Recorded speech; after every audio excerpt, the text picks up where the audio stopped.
Hello दोस्तों, good evening. मैं आपका भाई विपिन सर। कैसे हैं आप लोग? आई होप कि आप लोग अच्छे होंगे, आपकी पढ़ाई अच्छी चल रही होगी। आज की वीडियो में हम लोग देखेंगे केमिस्ट्री का फर्स्ट चैप्टर का फर्स्ट लेक्चर जो था, जो आप लोगों को मिल गया होगा। आज हमारा सेकेंड लेक्चर होगा, जो कि आपको फर्स्ट चैप्टर इसी में समाप्त कर दिया जाएगा। ठीक है दोस्तों, तो ज़्यादा टाइम ना लेते हुए क्या हम लोग चलते हैं सवाल की ओर। क्या है, देखिए आज का फर्स्ट क्वेश्चन क्या है मेरा। निम्न रासायनिक समीकरण को संतुलित करना है। जैसा कि आप पिछले वीडियो में भी मैं रासायनिक समीकरण को संतुलित करने के लिए बता दिया था, ठीक है, जो कि आप लोगों को बहुत अच्छी तरह से समझ में आया होगा। देखिए, इसलिए मैं वहां खत्म किया था, इसलिए वहीं से फिर एक सवाल मैंने ले लिया, उससे आगे नहीं बढ़ा हूं, क्योंकि जहां मैंने छोड़ा था वहीं से उठाया है। रासायनिक समीकरण को संतुलित करना आपको मैंने बता के छोड़ा था, वहीं पर से फिर उठाया हूं। ठीक है, देखिए क्या करना है। आपको दिया गया है, ठीक है, दिया गया है ये जो समीकरण, इसको संतुलित करना है। संतुलित करने के लिए हमको क्या करना पड़ेगा, तो मैं उस टाइम भी बताया था क्या करना पड़ता है संतुलित करने के लिए।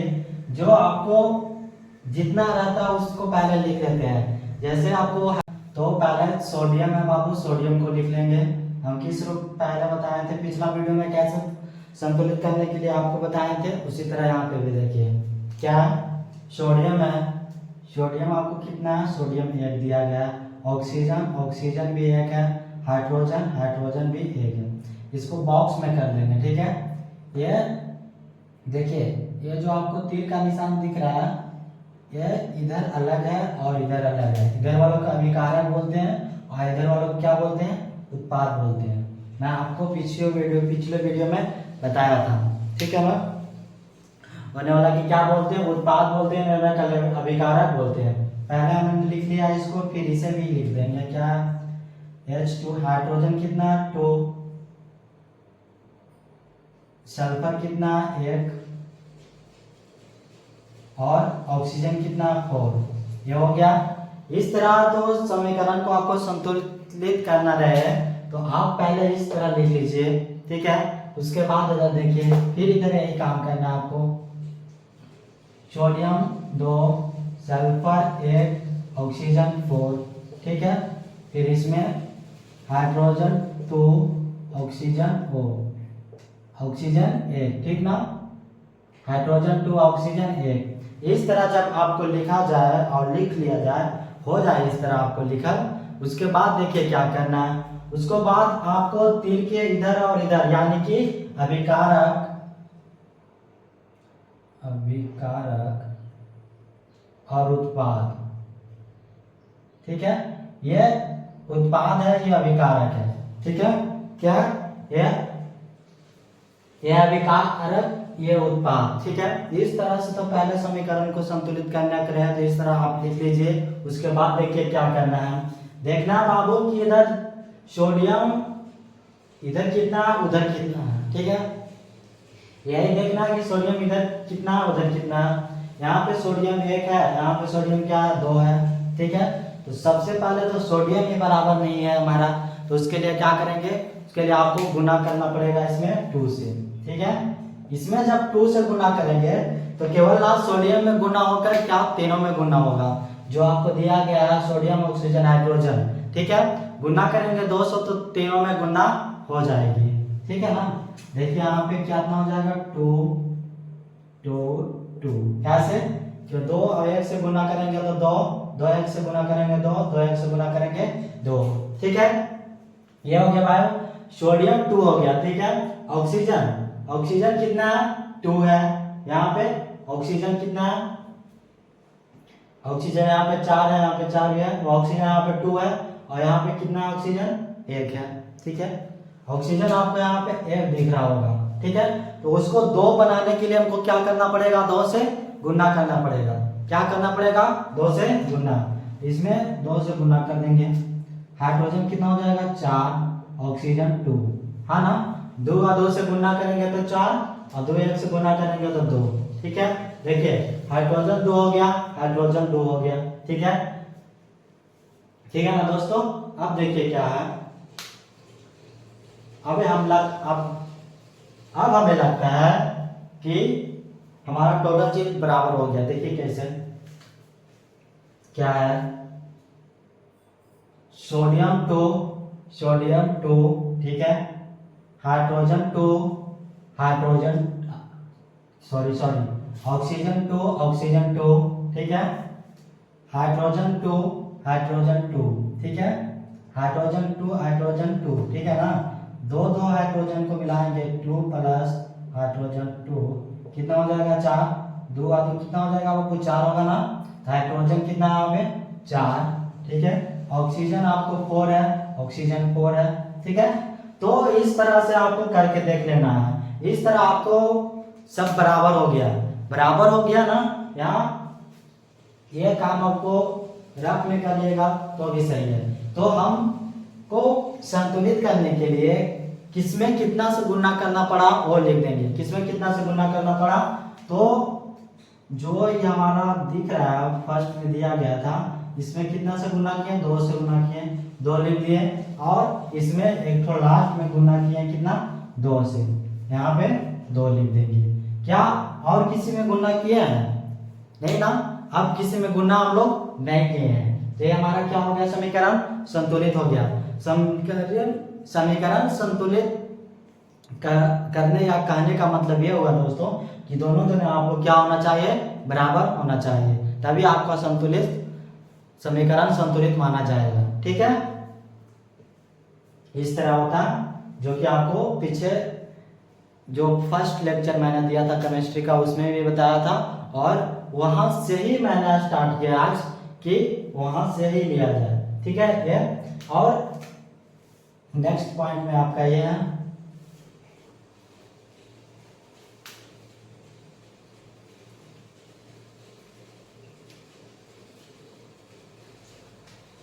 रासायनिक समीकरण को संतुलित करना क्यों आवश्यक है, ठीक है।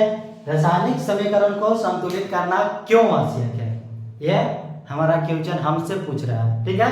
रासायनिक समीकरण को संतुलित करना क्यों आवश्यक है, तो परिभाषा इसके देखिएगा।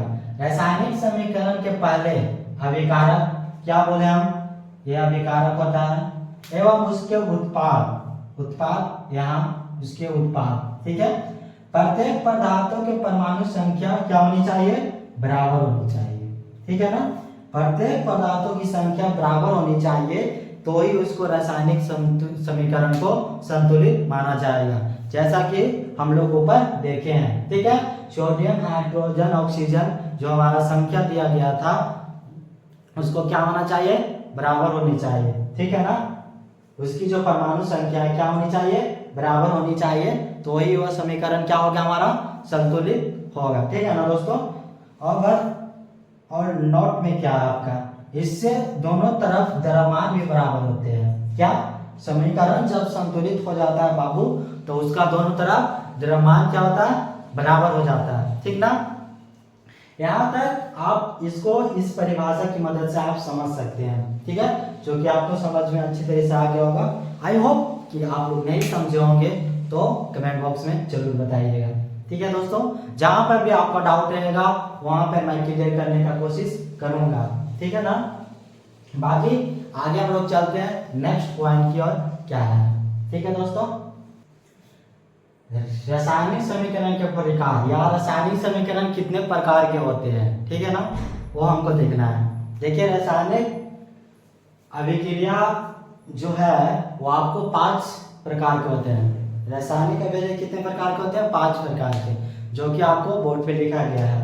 पहला संयोजन अभिक्रिया, दूसरा वियोजन अभिक्रिया, तीसरा विस्थापन अभिक्रिया, चौथा द्विविस्थापन अभिक्रिया, पांचवा अपचयन और उपचयन अभिक्रिया। अपचयन और उपचयन अभिक्रिया अगर साथ साथ हो तो उसे रेडॉक्स अभिक्रिया भी कहते हैं, ठीक है। यहाँ तक क्लियर। अब देखिए फर्स्ट देखते हैं हमारा क्या, संयोजन अभिक्रिया। संयोजन अभिक्रिया किसे कहते हैं, ठीक है, संयोजन अभिक्रिया किसे कहते हैं, ठीक है। इसका परिभाषा देखेंगे और एग्जाम्पल की मदद से हम लोग समझेंगे भी, ठीक है ना। तो इस अभिक्रिया में 2 या 2 से अधिक, क्या इस अभिक्रिया में 2 या 2 से अधिक अभिकारक अभिकारक अभिकारक किससे बोलते हैं, मैंने बताया अभिकारक किसको बोलते हैं, दो या दो से अधिक अभिकारक मिलकर एक उत्पाद का निर्माण करता हो उसे क्या कहेंगे, संयोजन अभिक्रिया कहेंगे। एक उत्पाद का अभिक्रिया होगा तो अभिकारक और उत्पाद मैंने बताया कि किसे बोलते हैं। फॉर एग्जाम्पल में यहाँ आप देखिएगा, ये जो यहाँ से यहाँ तक हो गया आपको दोस्तों, इधर तीर का ये पट्टी का आपका जो रहता है समीकरण उसको अभिकारक बोलते हैं। ठीक है, क्या बोलते हैं, अभिकारक बोलते हैं। और जो तीर के ऊपर पट्टी आपको दिया गया हो उसे उत्पाद बोलते हैं। क्या, उत्पाद। ठीक है, यहाँ तक समझ में आ गया। अब वही बात है कि देखिए परिभाषा क्या बोल रहा है, इस अभिक्रिया में दो या दो से अधिक अभिकारक मिलकर एक उत्पाद का निर्माण करता हो उसे संयोजन अभिक्रिया कहते हैं। जैसे यहाँ पर देखिए कितना अभिकारक है, दो गो, एक तो कार्बन एक तो ऑक्सीजन। ठीक है, कार्बन हमारा सॉलिड के रूप में है, ऑक्सीजन गैस के रूप में। ठीक है ना, तो ये कार्बन एक अकेला तो नहीं है, कार्बन और ऑक्सीजन जो आपके अकेला नहीं ना बाबू, ये दो में है, कार्बन अकेले और ऑक्सीजन दोनों। इन दोनों जब साथ में अभिक्रिया कर रही है, ठीक है, तो एक नया पदार्थ का निर्माण हो रहा है जिसे हम लोग बोलते हैं CO2। क्या, CO2 यानी कि कार्बन डाइऑक्साइड। ठीक है, क्या तैयार हो रहा है इन दोनों से मिलकर, कार्बन डाइऑक्साइड। था ना जी, देखिए C plus oxygen, C plus oxygen अगर जो मिलता है तो हमारा क्या, कार्बन डाइऑक्साइड तैयार होता है। वही बात ये परिभाषा बोल रहा है संयोजन अभिक्रिया का कि इस अभिक्रिया में दो या दो से अधिक अभिकारक मिलकर, दो या दो से अधिक अभिकारक मिलकर एक उत्पाद का निर्माण करता है या तैयार करता है, इसे हम लोग क्या बोलते हैं, संयोजन अभिक्रिया। ठीक है, जो कि आपको एग्जाम्पल की मदद से समझ में आ गई होगी। आप एग्जाम्पल पे फोकस कीजिए, परिभाषा आप खुद भी बना सकते हैं। ठीक है ना दोस्तों, जरूरी नहीं है कि परिभाषा मैंने जो लिखा वही होगा। ठीक है ना, जरूरी ये नहीं है। ठीक, इसलिए बोल रहे हैं कि आप समझने पे ज्यादा फोकस कीजिए ताकि आप अपने से परिभाषा को बना सकें। ठीक है ना, जैसे क्या बोल रहा है, इस अभिक्रिया में दो या दो से अधिक अभिकारक मिलकर एक उत्पाद का निर्माण करते हैं। तो हमको पता है कि अभिकारक और उत्पाद किसे बोलते हैं। ठीक है, तो हम नहीं बना सकते हैं क्या, इस जो आपको पट्टी दिया है समीकरण उसे अभिकारक और जो हमारा प्राप्त होता है उसे क्या बोलते हैं, उत्पाद। ठीक है ना, तो यहाँ पे दो को मिलकर बना रहा है क्या, हमारा CO2। ठीक है, तो ये पूरा हो गया हमारा संयोजन अभिक्रिया का परिभाषा उदाहरण। ठीक है बाबू, जो कि मुझे लगता है कि समझ में आ गया होगा, बट आपको समझने में कोई भी दिक्कत हो तो प्लीज कमेंट बॉक्स में जरूर लिखिएगा। चलिए नेक्स्ट पॉइंट की ओर बढ़ते हैं, क्या हम लोग का। ठीक है दोस्तों,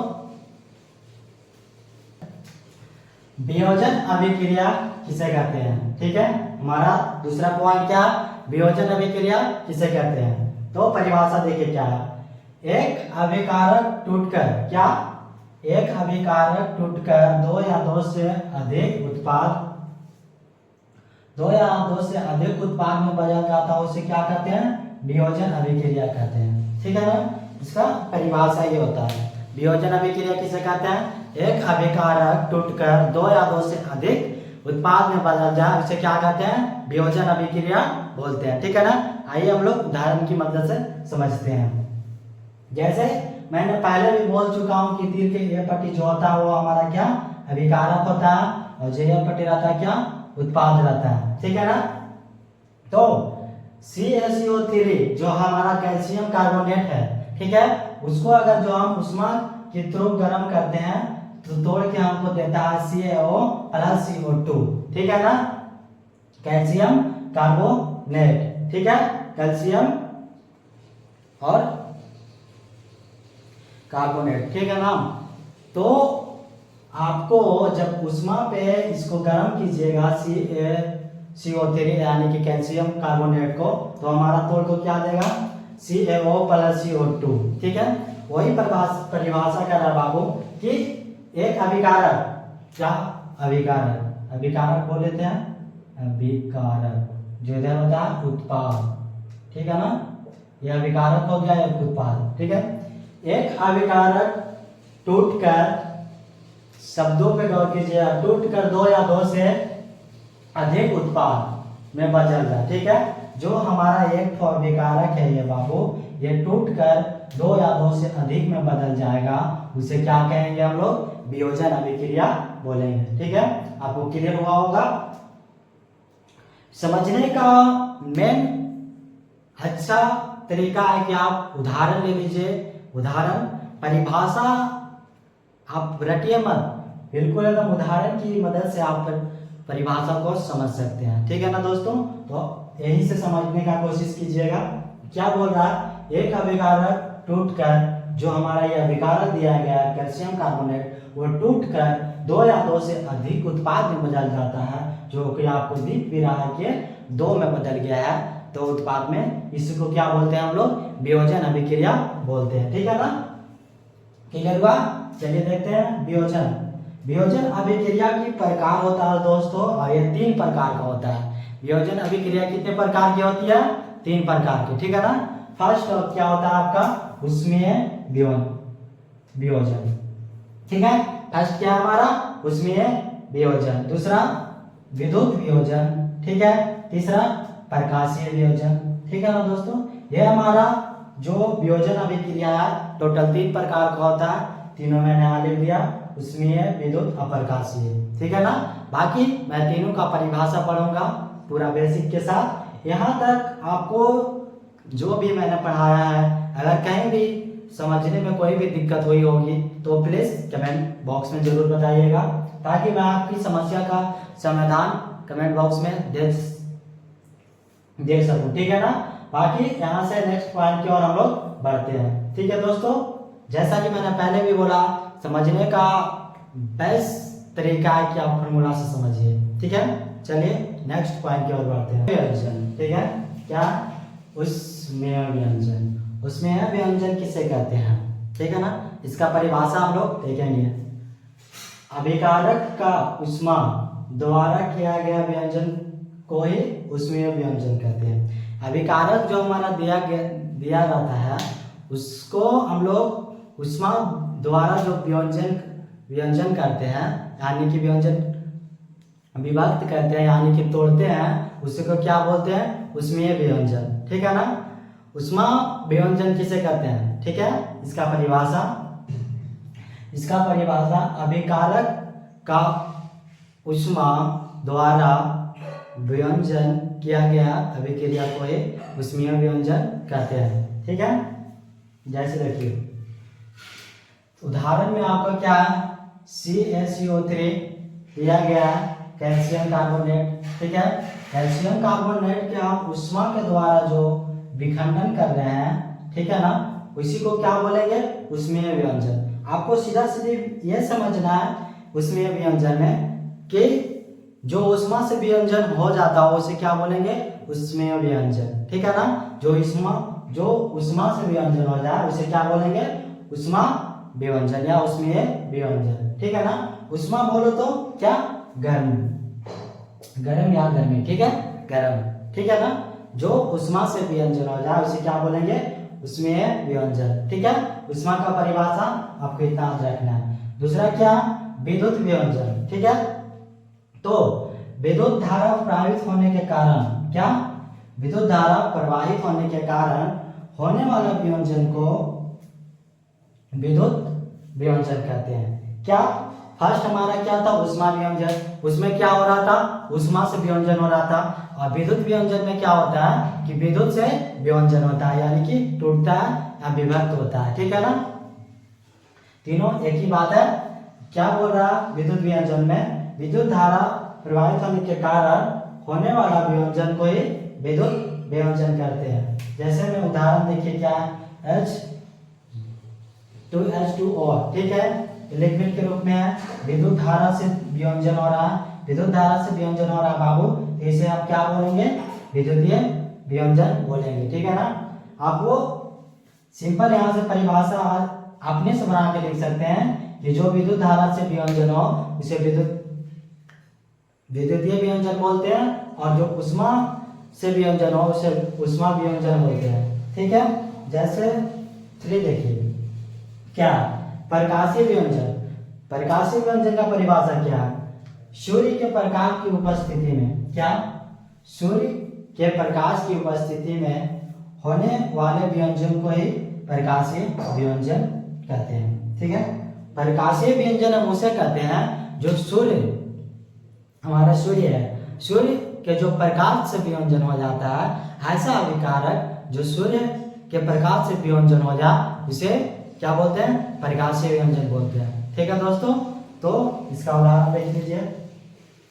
2Ag गैस के रूप में बाबू, ये देखिए यहाँ पे सूर्य के प्रकाश की से हमारा विभाजन हो रहा है, इसलिए सब क्या बोलेंगे? प्रकाशीय व्यंजन बोलेंगे। ठीक है ना? रबर ऑफ आपको यह बोलना है कि उसमें यह व्यंजन किसे कहते हैं? ऐसा व्यंजन या ऐसा अभिक्रिया जो उष्मा से यानी गर्म उष्मा से व्यंजन हो जाए उसे उष्मा व्यंजन कहते हैं। ठीक है, और क्या? विद्युत व्यंजन, विद्युत व्यंजन किसे कहेंगे? ऐसा अभिक्रिया जो विद्युत धारा से व्यंजन हो जाए उसे विद्युत व्यंजन कहेंगे। तीसरा क्या है? प्रकाशीय व्यंजन। ठीक है, प्रकाशीय व्यंजन किसे कहेंगे? ऐसा अभिकारक जो आपका सूर्य के प्रकाश से व्यंजन हो जाए या विभक्त या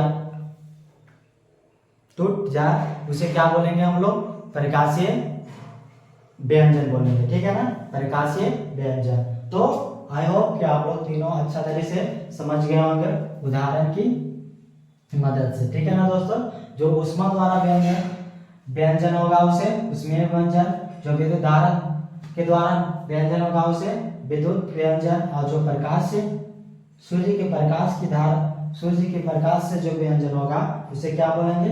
प्रकाशीय व्यंजन। ठीक है, चलिए इतना सब समझ में आ गया होगा, कमेंट में जरूर बताइएगा।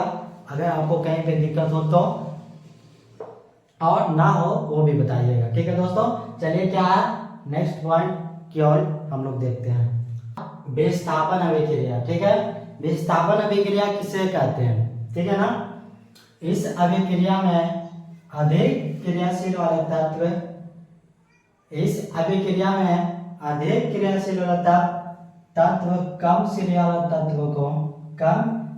वाले तत्व को उसके यौगिक में विस्थापन कर देता है। क्या कर देता है? उसके यौगिक में विस्थापन कर देता है। उसे क्या बोलते हैं हम लोग? विस्थापन अभिक्रिया बोलते हैं। ठीक है ना दोस्तों, फिर से देखिएगा एक बार परिभाषा क्या है। इस अभिक्रिया में अधिक क्रियाशील वाले तत्व कम क्रियाशील वाले तत्वों के उसके यौगिक में क्या कर देता? विस्थापन कर देता है। ठीक है, विस्थापन कर देने का कहने का मतलब है क्यों अधिक क्रिया वाले तत्वों को कम क्रिया वाले तत्वों के साथ विस्थापित कर देता है, यानी कि वो अपने जगह पे ले लेता है। ठीक है ना, इस तरह से आप समझ सकते हैं। चलिए उदाहरण की मदद से देखते हैं, उतना छोड़िए, उदाहरण की मदद से देखते हैं। जैसे आयरन है Fe, ठीक है, कॉपर सल्फेट दिया गया है। ठीक है, ये आपका अभिकारक है, अदर उत्पाद है। ठीक है ना, तो यहाँ पे Fe देख रहा होगा, यहाँ कॉपर सल्फेट में CuSO4। ठीक है, कॉपर सल्फेट में आपको क्या दिख रहा है? CuSO4। ठीक है ना, और यहाँ पे आपको क्या दिख रहा है? FeSO4। ठीक है, तो क्या किया, आयरन अपने साथ किसको ले लिया? यहाँ पे कॉपर सल्फेट को ले लिया। ठीक है, कॉपर सल्फेट को यहाँ पे ले लिया। ठीक ना, ले लिया, और Cu जो है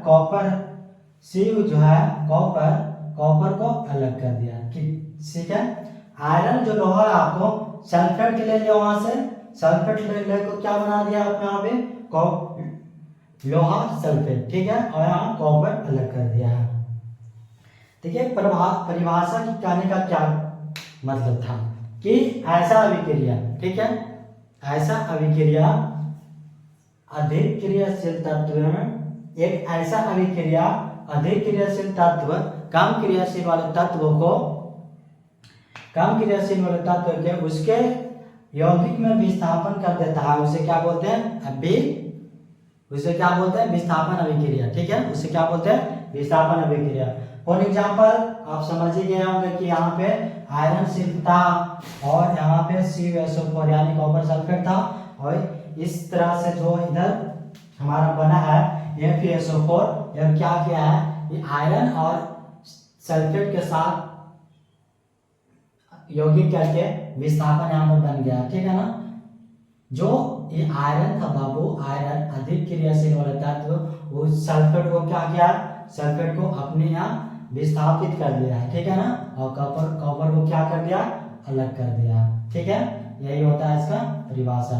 आई होप कि आप लोगों को बहुत अच्छी तरीके से समझ में आया होगा। चलिए नेक्स्ट क्या, द्विविस्थापन अभिक्रिया। क्या, द्विविस्थापन अभिक्रिया। तो द्विविस्थापन अभिक्रिया किसे कहते हैं, इस अभिक्रिया में 2 बार विस्थापित होता है। आपने सही सुना, क्या, द्विविस्थापन अभिक्रिया उसे कहते हैं जिस अभिक्रिया में 2 बार क्या होगा, विस्थापित होगा, ठीक है, विस्थापन होगा 2 बार, ठीक है ना, इसलिए इसे क्या कहते हैं, द्विविस्थापन अभिक्रिया कहते हैं। फॉर एग्जांपल में आप उदाहरण देखिए, Na2SO4 प्लस BaCl2 और फिर देखिए यहाँ पे क्या, BaSO4 प्लस 2NaCl, ठीक है ना। तो यह जो हमारा समीकरण है, यह जो समीकरण है हमारा यहाँ से यहाँ तक कितनी बार, 2 बार विस्थापित हो रहा है, ठीक है ना। एक तो क्या हो रहा है, Na2SO4 के साथ हो रहा है, ठीक है, और देखिए Na2SO4 के साथ हो रहा है, और SO4 है तो यहाँ से Ba को ले रहा है और क्या बना दे रहा है हमारा, बोरिलियम सल्फेट, ठीक, क्या बना दे रहा है, बोरिलियम सल्फेट, ठीक है ना। BOSO4 यहाँ पे विस्थापित करके क्या बना दे रहा है, बोरिलियम सल्फेट, और यहाँ से Na ले रहा है, यहाँ से Cl ले रहा है, क्या बना दे रहा है, 2NaCl सोडियम क्लोराइड, ठीक है बाबू। तो द्विविस्थापन अभिक्रिया एक ऐसी अभिक्रिया होता है जिसमें आपका अभिकारक दिया जाए उसको 2 बार हम लोग विस्थापित कर सकते हैं, उसे द्विविस्थापन अभिक्रिया समझते हैं। कहने का मतलब सिर्फ इतना ही है और इतना ही आपको समझना है, ठीक है। फर्स्ट क्या है, विस्थापन अभिक्रिया। विस्थापन अभिक्रिया उसे कहते हैं दोस्तों जो अपने से अधिक क्रियाशील वाले तत्व कम क्रियाशील तत्व को अपने साथ विस्थापित कर ले, उसे क्या कहते हैं, विस्थापन अभिक्रिया, ठीक है। और द्विविस्थापन अभिक्रिया किसे कहते हैं, वैसा अभिकारक जो 2 बार विस्थापित हो उसे द्विविस्थापन अभिक्रिया कहते हैं, ठीक है ना। इतना समझना है आपको, ठीक है। बिल्कुल आपको अगर ये पूछा जाए तो परिभाषा में आप यही लिख सकते हैं, ठीक है दोस्तों। आपको यहाँ तक समझ में आया या ना समझ में आया, कमेंट बॉक्स में जरूर बताइएगा। ठीक, चलते हैं हम लोग अगले पॉइंट की ओर, अपचयन और उपचयन अभिक्रिया, ठीक है। ये दोनों साथ साथ रहता है तो क्या बोलते हैं, रेडॉक्स अभिक्रिया, ठीक है। ये दोनों जब साथ दिखे आपको तो इसको क्या बोलते हैं, रेडॉक्स अभिक्रिया, ठीक है। अब यहाँ से अपचयन अभिक्रिया देखते हैं। अपचयन अभिक्रिया का परिभाषा क्या होता है, ठीक है। अपचयन अभिक्रिया, पदार्थ में हाइड्रोजन की वृद्धि होना या ऑक्सीजन का ह्रास होना अपचयन अभिक्रिया कहलाता है, ठीक है। क्या है, वैसा पदार्थ जिसमें हाइड्रोजन वृद्धि हो और ऑक्सीजन का ह्रास हो यानी कि कमी हो, उसे क्या बोलते हैं, अपचयन अभिक्रिया, ठीक है। उदाहरण में देखिए क्या है, CuO प्लस H2O, ठीक है, प्लस H2, ठीक है ना। इसमें आपको ऑक्सीजन का क्या हो रहा है, ह्रास हो रहा है, ठीक है। ऑक्सीजन का क्या हो रहा है, ह्रास हो रहा है, और जो आपका हाइड्रोजन है वो हाइड्रोजन का क्या हो रहा है, वृद्धि हो रहा है, ठीक है ना। हाइड्रोजन का वृद्धि हो रहा है, ठीक है। तो सीधा सीधे आपको समझना इतना है कि अपचयन अभिक्रिया उसे कहते हैं जिस एक ऐसा पदार्थ जिसमें हाइड्रोजन का वृद्धि हो और ऑक्सीजन का ह्रास हो उसे अपचयन अभिक्रिया कहते हैं, ठीक है। वहीं पर उपचयन अभिक्रिया किसे कहते हैं, उपचयन अभिक्रिया, पदार्थ में ऑक्सीजन की वृद्धि, क्या, ऑक्सीजन की वृद्धि और हाइड्रोजन का ह्रास हो उसे अपचयन अभिक्रिया कहते हैं, उपचयन अभिक्रिया कहते हैं, ठीक है। वैसा पदार्थ जिसमें ऑक्सीजन की वृद्धि हो, ठीक है, और हाइड्रोजन का ह्रास हो यानी कि कमी हो, उसे क्या बोलते हैं, उपचयन अभिक्रिया बोलते हैं, ठीक है। तो आपको इतना बात याद रखना है, जब अपचयन का बात आए तो उसमें हाइड्रोजन की वृद्धि होगी और ऑक्सीजन की ह्रास होगी, और जब उपचयन की बात आए तो उसमें ऑक्सीजन की वृद्धि होगी और हाइड्रोजन की कमी होगी। ठीक है ना, ठीक है बहादुर, क्योंकि यहाँ पे ऑक्सीजन का वृद्धि हो रहा O2, ठीक है, यहाँ पे हाइड्रोजन का वृद्धि हो रहा H2। ठीक है, इसी तरह नेक्स्ट पॉइंट आगे, बस इस फर्स्ट चैप्टर में रासायनिक समीकरण और रासायनिक अभिक्रिया और समीकरण में आपको लास्ट पॉइंट रह चुका है, जो कि मैं इस वीडियो में ना देकर अगले वीडियो में देना चाहूँगा।